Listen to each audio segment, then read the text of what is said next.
예레미야 4장 1절에서 10절까지 말씀을 교독합니다. 슬프다 어찌 그리 금이 빛을 잃고 순금이 변질하였으며 성소의 돌들이 거리 어기마다 쏟아졌는고. 순금에 비할 만큼 보배로운 시온의 아들들이 어찌 그리 토기장이가 만든 질 항아리 같이 여김이 되었는고. 들깨들도 젖을 주어 그들의 새끼를 먹이나 딸 내 백성은 잔인하여 마치 광야의 타조 같도다. 젖먹이가 목말라서 혀가 입 천장에 붙음이요 어린아이들이 떡을 구하나 떼어줄 사람이 없도다. 맛있는 음식을 먹던 자들이 외롭게 거리거리에 있으며 이전에는 붉은 옷을 입고 자라난 자들이 이제는 걸음더미를 안았도다. 전에 소돔이 사람의 손을 대지 아니하였는데도 순식간에 무너지더니 이제는 딸 내 백성의 죄가 소돔의 죄악보다 무겁도다. 전에는 존귀한 자들의 몸이 눈보다 깨끗하고 젖보다 희며 산호들보다 붉어 그들의 윤택함이 갈아서 빛낸 청옥 같더니 이제는 그들의 얼굴이 숯보다 검고 그들의 가죽이 뼈들에 붙어 막대기같이 말랐으니 어느 거리에서든지 알아볼 사람이 없도다. 칼에 죽은 자들이 줄여 죽은 자들보다 나음은 토지 소산이 끊어지므로 그들은 찔림받은 자들처럼 점점 쇠약하여 가미로다. 딸 내 백성이 멸망할 때 자비로운 부녀들이 자기들의 손으로 자기들의 자녀들을 삶아 먹었도다. 아멘. 할렐루야. 하나님의 크신 은혜와 평강이 오늘도 변함없이 여러분 가운데 가득 넘치기를 주님의 이름으로 축원합니다. 제가 이번에 예레미야 예가서를 읽을 때 드는 생각이 하나 있었는데요. 그게 뭐냐면 예레미야 예가가 3장에서 마무리 지어져도 괜찮지 않았을까라고 하는 생각이었습니다. 3장 말씀이 어떤 말씀이었어요? 선지자가 하나님의 무궁하신 인자와 긍휼을 고백하였죠. 우리 하나님이 어떤 하나님인가? 그래서 이제 죄악 가운데 있는 이스라엘 보고 여호와께로 돌아가자 이제 그랬어요. 비록 굉장히 심한 고통이 그 참상이 여전히 우리 눈앞에 있지만 주의 이름을 불렀나이다. 이게 이제 계속 하나님만을 의지하고 바라보는 그러한 내용으로 3장 말씀이 진행되었었습니다. 그러면 다 된 거 아닌가 싶은 거죠. 여기서 무슨 뭐 다른 내용이 더 필요할까 이런 생각이 제가 들었다는 거예요. 자 그런데 오늘 선지자는 4장 1절 보니까 다시금 이제 뭐라고 이야기를 해요? 슬프다라고 하면서 다시 탄식하고 있습니다. 이 슬프다라고 하는 이 단어가 1장 1절에도 나왔고 2장 1절에도 나왔는데 어떤 단어라고 했어요? 아이고 하는 그런 감탄사라고 제가 말씀을 드렸습니다. 이제는 기도하면서 슬픔을 이겨낼 수 있을 줄만 알았는데 이 참상과 이 비극을 그래도 견디어낼 수 있을 거라고 생각을 했는데 그런데 선지자는 오늘도 슬프다 아이고 하면서 하나님 앞에 나오고 있어요. 그래서 처음엔 좀 의아했어요.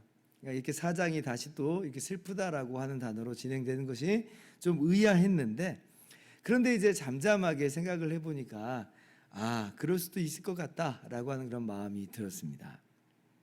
예를 들면 이런 거죠. 우리가 정말 어렵고 힘들고 고통스러울 때 예배당에 나와서 우리가 기도하잖아요. 새벽 기도회나 또 아니면 우리도 금요 철야 기도회나 이렇게 나와서 우리가 기도를 합니다. 때로는 눈물로, 때로는 한숨으로, 때로는 부르짖어가면서 기도를 합니다. 이제 그렇게 기도하다 보면 어때요? 이렇게 문득 하나님께서 주시는 평안함이 우리 가운데 부어지고 하나님께서 두려워하지 말라라고 말씀하시는 것 같은 그런 위로가 우리 내면에서부터 이렇게 솟아올라요.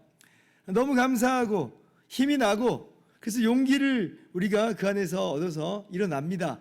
그래서 우리의 인생이 이제는 뭐 다 해결된 것 같아 보였어요. 다 정리된 것 같아 보였어요. 물론 뭐 눈앞에 상황이 당장 바뀐 건 아닙니다만은 우리 마음에서부터 바뀌었으니까 이제는 그 모든 것을 우리가 능히 감내해내고 견딜 수 있을 거라 이렇게 생각을 했어요. 마치 예레미야 3장에서 끝날 수 있을 것 같았거든요. 그런데 우리 삶의 고통이 그렇게 만만하지가 않잖아요. 그죠? 또다시 현실의 벽에 딱 부딪히게 되었을 때 우리의 감정은 다시금 종종 무너지는 거예요. 다시 종종 무너져서 아이고 하는 애통이 우리의 신음소리로 나타나죠. 안 그럴 줄 알았거든요. 안 그럴 줄 알았는데 어느새 또 제가 아이고 하고 있더라고요. 그러니까 마치 이 예레미야 선지자의 모습은 그러한 우리들의 모습을 아주 잘 보여주고 있다라고 우리가 볼 수가 있습니다. 인생은 그렇게 단순하지는 않아요. 우리만 그런 게 아니라 오늘 예레미야 선지자도 그런 모습이었습니다.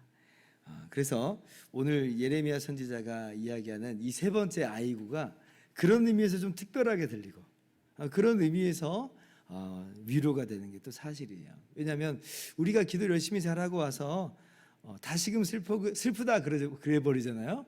그러면 우리는 이 기존의 이 삶에서 오는 고통도 고통인데 또 어떤 자책감이 막 몰려오냐면 나 기도했는데 또 내가 이렇게 또 무너지다니 이렇게 또 아이고 하다니 라는 그러한 이 자책이 더 들어서 이게 더 고통스러운 거예요.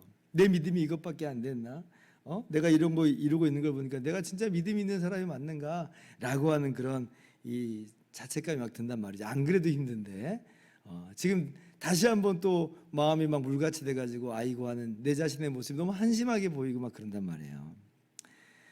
그런데 오늘 말씀 통해서 위로를 우리가 받습니다. 선지자도 그랬구나.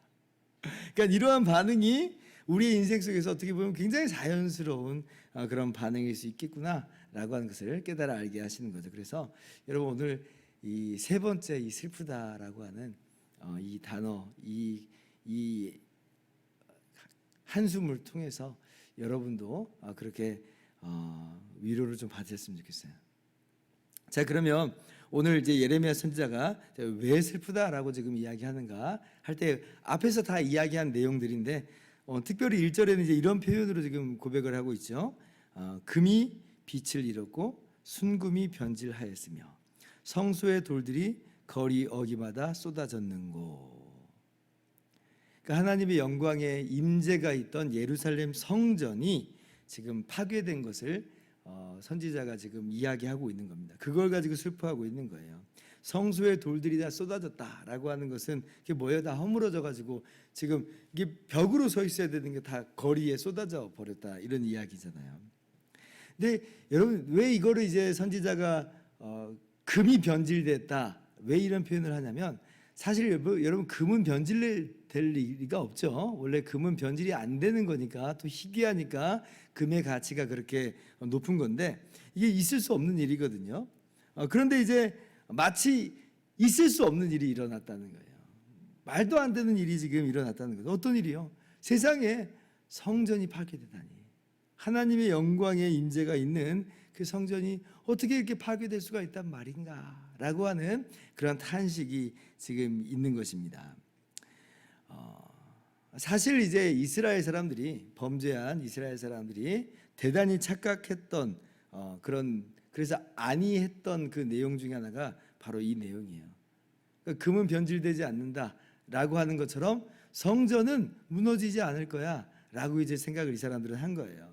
그래서 지금 뭐 바벨론이 아무리 쳐들어왔다가 한들 아니 설마 예루살렘 성이 함락되겠어? 설마 예루살렘 성전이 파괴되겠어? 라고 하면서 예루살렘 성전이 있는 이상은 우리는 절대로 함락되지 않아 라고 하는 그런 망상에 빠져가지고 선지자가 하나님의 말씀대로 회개하고 돌아오라고 하는 것을 무시해버립니다.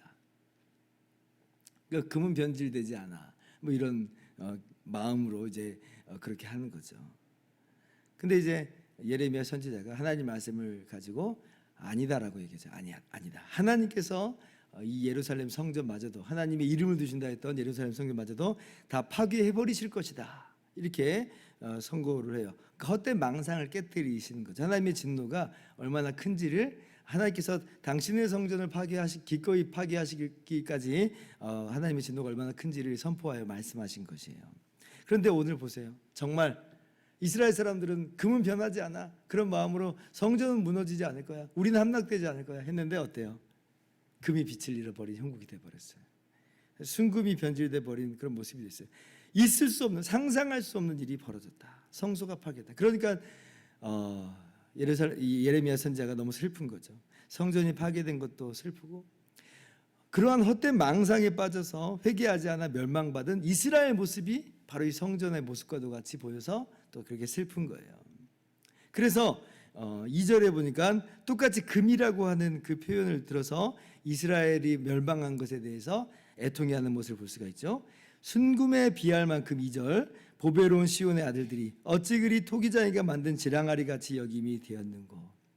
그러니까 지금 이스라엘 백성들이 마치 그런 순금 같은 사람들이었어요. 마찬가지로 하나님께서 아브라함을 택하시고 아브라함의 자손들을 하나님의 백성으로 택하시면서 아브라함으로 하여금 너는 복이 될지라, 아브라함의 자손들을 이스라엘 백성이 복이 될지라, 천하 만민 가운데 복이 될지라, 이렇게 했어요. 순금과도 같아요. 순금. 그런데 이 순금에 비할 만큼 보배로운 이 시온의 아들들, 이스라엘 사람들이 지금 어때요? 그 영광과 존귀가 어디 있어요? 다 없어져 버렸어요. 완전 다 사라져 버렸어요. 지금 현실은 어떤 현실까지 지금 이야기해요? 부모가 마치 자식을 잡아먹는 그런 짐승보다도 못한 그러한 모습으로 전락해 버렸다. 참상도 참상인데요. 그런데 정말 아름답고 존귀하고 영광스러운 존재가 떨어지니까 그 참상이 훨씬 더 큰 거예요. 원래부터 그냥 별 볼 일이 없었다면 그가 가지고 있는 참상은 그냥 그런 수준일 텐데, 마치 하늘에서 밑으로 떨어진 것 같은 그러한 충격이 이 예레미야 선지자 가운데 있는 거죠. 이스라엘 백성들을 보면서 그런 마음이, 그런 아픔이 찾아왔어요. 그래서 예레미야 선지자가 오늘 슬프다라고 하면서 이렇게 다시 한번 탄식하면서 나아가고 있는 것입니다. 여러분, 순금이 진짜로 순금이 되기 위해서는 하나님 안에 거하는 것 외에는 하나님 안에 거해야만 합니다. 그렇지 않고서는 순금처럼 보이지만 사실은 다 변질되어 버리는 것이 불가합니다. 오늘 우리가 우리 마음 가운데 새겼으면 좋겠어요. 하나님이 떠나가시면 설마 이 성전이 파괴되겠어? 하나님 떠나가시면 파괴됩니다. 우리가 그렇게 존귀한 자들인데 우리가 설마 망해서 하나님 없으면 우리는 망하게 됩니다. 우리가 아무리 대단하게 보인다 한들 우리는 비참한 짐승 같은 존재가 돼버려요. 하나님을 떠난 인간이 사실 그런 존재가 됐어요. 하나님의 형상대로 정말 존귀하게 순금같이 지어졌지만 하나님을 떠나버리니까 죄의 노예요, 사단의 노예가 된 비참한 짐승 같은 처지로 바뀌어버리잖아요. 그러니까 하나님 없으면 이것은 다 부질없는 것인 것입니다. 하나님 안에 거할 때 진짜 순금이 비로소 진짜 순금인 거예요. 진짜 예루살렘 성전이 성전인 것이고, 진짜 우리가 하나님의 형상으로서 하나님의 자녀로서 존귀한 모습인 것이다. 그래서 오늘 우리가 우리의 삶을 그렇게 빚어갔으면 좋겠습니다.